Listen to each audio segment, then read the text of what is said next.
سبح اسم ربك الأعلى الذي خلق فسوى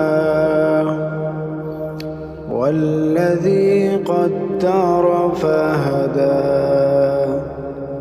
والذي أخرج المرعى فجعله غثاء أحوى سنقرئك فلا تنسى إلا ما شاء